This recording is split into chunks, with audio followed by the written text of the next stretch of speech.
प्यार मिल जाए पिया का ऐसा प्यार मिल जाए। नमस्कार दोस्तों, मैं आपकी दोस्त सरिता आप सभी को तीज की ढेर सारी शुभकामनाएं। तीज का त्यौहार आप सभी को मुबारक हो। ये तीज का त्यौहार हमारा कब है, जिसे हम बोलते हैं हरतालिका तीज। ये कब है, इसका शुभ मुहूर्त क्या है, इसमें हमें क्या खाना चाहिए और हमें पालन करते समय किन चीज़ों का ध्यान रखना होगा। क्या कुंवारी महिला इस व्रत को रख सकती हैं, और यदि गर्भवती महिला है तो वो इस व्रत को कैसे रख सकती है। क्या इस व्रत में हम फल फलहार कर सकते हैं, या फिर यदि हम इस व्रत को छोड़ना चाहें तो क्या हम छोड़ सकते हैं। तो इसी तरीके के सारे सवालों के जवाब आज मैं आपको दूंगी। पंचांग के अनुसार भाद्रपद माह के शुक्ल पक्ष की तृतीया तिथि 29 अगस्त दिन सोमवार को दोपहर 3:20 से शुरू हो रही है और इस तिथि का समापन अगले दिन 30 अगस्त मंगलवार को दोपहर 3:33 पर होगा। उदया तिथि के आधार पर देखा जाए तो हरतालिका तीज का व्रत हमारा 30 अगस्त को है। दोस्तों, मैं आशा करती हूँ और उम्मीद करती हूँ कि ये चीज़ आपको खूब अच्छे से समझ में आ गई होगी, और मैं अपनी अगली वीडियो में भी आपको ये बता चुकी हूँ। आप मेरे चैनल सुख की सरिता पर जाके उस वीडियो में देख सकते हैं। तो चलिए दोस्तों, अब हम आगे जानते हैं कि इस व्रत में हमें क्या क्या करना चाहिए। तो जैसा कि पहला क्वेश्चन है मेरा, क्या कुंवारी लड़कियाँ इस व्रत को रख सकती हैं। जी हाँ दोस्तों, कुंवारी लड़कियाँ भी इस व्रत को रख सकती हैं। माता पार्वती ने भगवान शंकर को पाने के लिए ही इस व्रत को रखा था।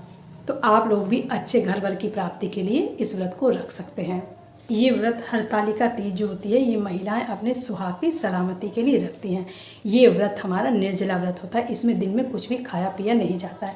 लेकिन आजकल की जो नवविवाहिता लड़कियां हैं, जिन्होंने कभी व्रत नहीं रखा है, उनके लिए ये व्रत काफ़ी मुश्किल हो जाता है। यदि वो महिलाएं व्रत नहीं रख सकती हैं या उनसे नहीं रखा जा सकता, तो आप लोग एक काम कर सकती हैं। आप लोग रात को 12 बजे के बाद, अगला दिन जैसे कि माना जाता है, आप 12 बजे के बाद नहाकर और छूकर, कुछ सीधा जरूर छूना चाहिए, जिसमें कि आप सबको पता होगा दान की सामग्री होती है जो हमें दूसरे को दान करना होता है। वो सारी चीज़ें हम छू लेंगे और वो सारी चीज़ें हम पंडित जी को दे देते हैं। तो अगर आपसे 1% नहीं भी रहा जाता, आप गर्भवती हैं, तो आप ये काम कर सकती हैं। आप रात को 12 बजे के बाद नहा लीजिए और सीधा को छू के आप अपने व्रत को खोल सकती हैं, पानी पी सकती हैं। वैसे तो कहा गया है कि ये व्रत निर्जला ही रखना चाहिए, इसका पूर्ण फल प्राप्त होता है। लेकिन यदि आपके शरीर में कोई दिक्कत है, कोई परेशानी है, या फिर आपका बच्चा छोटा है, आप जिसे दूध पिला रही हैं, आप नहीं रह सकती, तो आप ये काम कर सकती। बाकी आप लोगों के घर में भी बहुत से बड़े बुजुर्ग होंगे, आप उनकी सलाह ले सकती हैं, उनसे पूछ सकती हैं वो क्या कहते हैं। उनसे पूछने के बाद आप अपना व्रत रात में खोल सकती हैं। तो चलिए दोस्तों, अब हम आगे जानते हैं हरतालिका तीज की पूजा का शुभ मुहूर्त। सुबेरे हमारी ये पूजा कब है। इस दिन जो महिलाएं हरतालिका तीज का व्रत रखेंगी, वे सुबेरे 5:58 से 8:31 के बीच भगवान शंकर और माता पार्वती की पूजा कर सकती हैं। ये जो मैं बता रही हूँ ना, ये हमारी तीज की प्रातःकालीन पूजा का शुभ मुहूर्त है।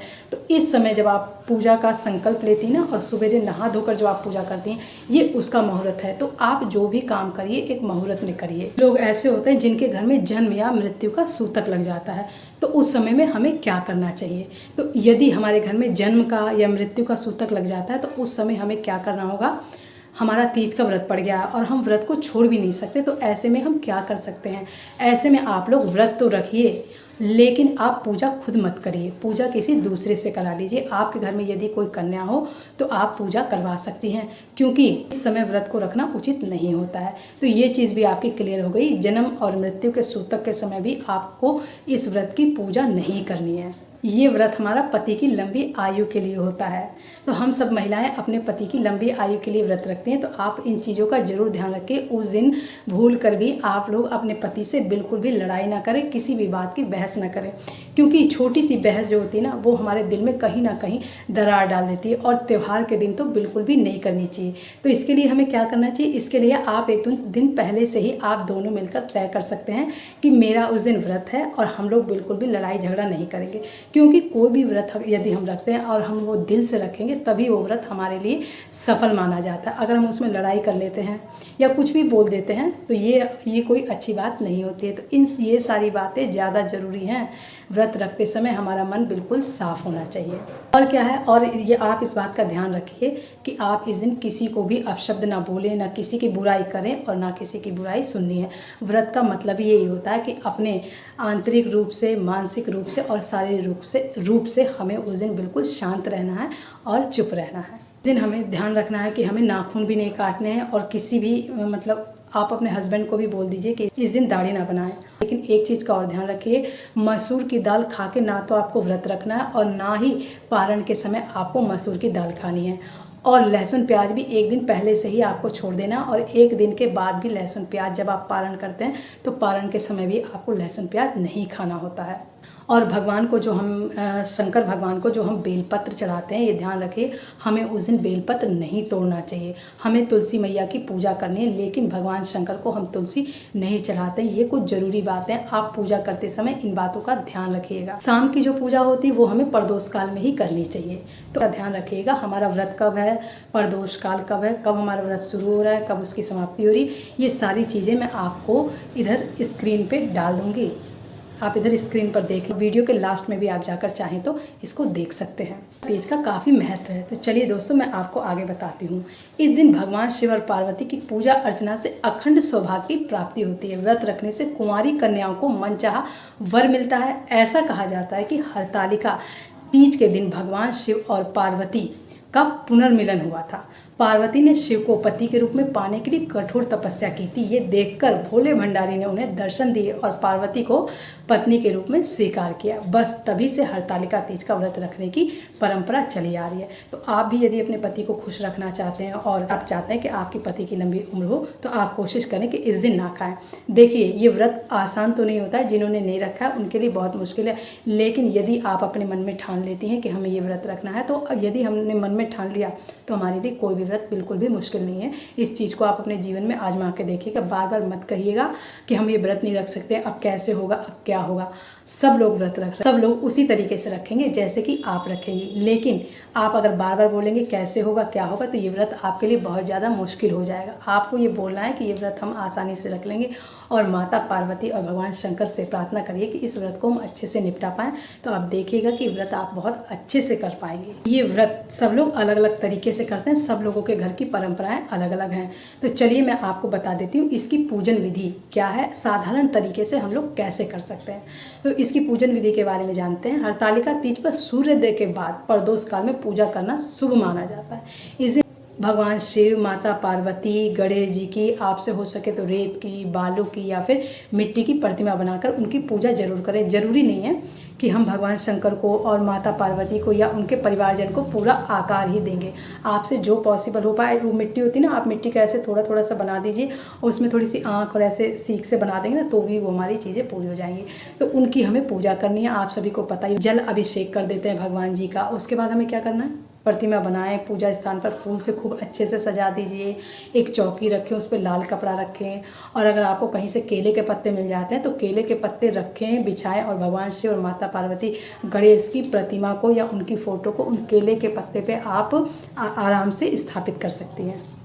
भगवान शंकर और पार्वती को हमने स्थापित कर दिया। उसके बाद आप लोग उनका जल अभिषेक करिए।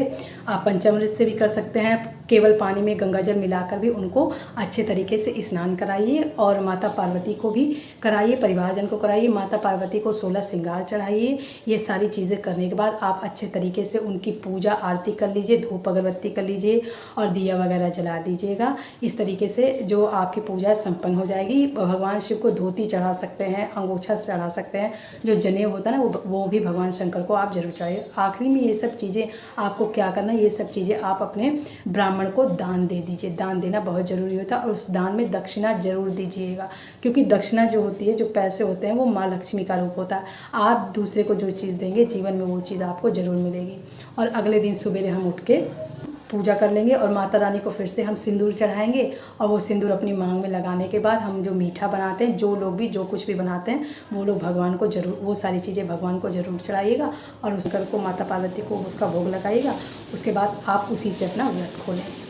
तो आई होप दोस्तों ये सारी बातें आपको पता चल गई होंगी कि कुंवारी कन्याएं जो होती हैं वो भी व्रत रख सकती हैं अपने अच्छे घर भर की प्राप्ति के लिए। गर्भवती महिलाएं तो वो भी व्रत रख सकती हैं, अगर पॉसिबल हो तो निर्जला रखें, नहीं तो रात में भी वो कुछ खा सकती हैं 12 बजे के बाद, जैसा उनका शरीर साथ दे। मैं तो यही कहूँगी कि व्रत को छोड़ने से अच्छा है आप छोड़िए मत, हिम्मत मत हारिए। ये हमारे देश की परंपरा हैं और हम लोग हिंदुस्तानी, ये सारी चीज़ें चलती रहनी चाहिए।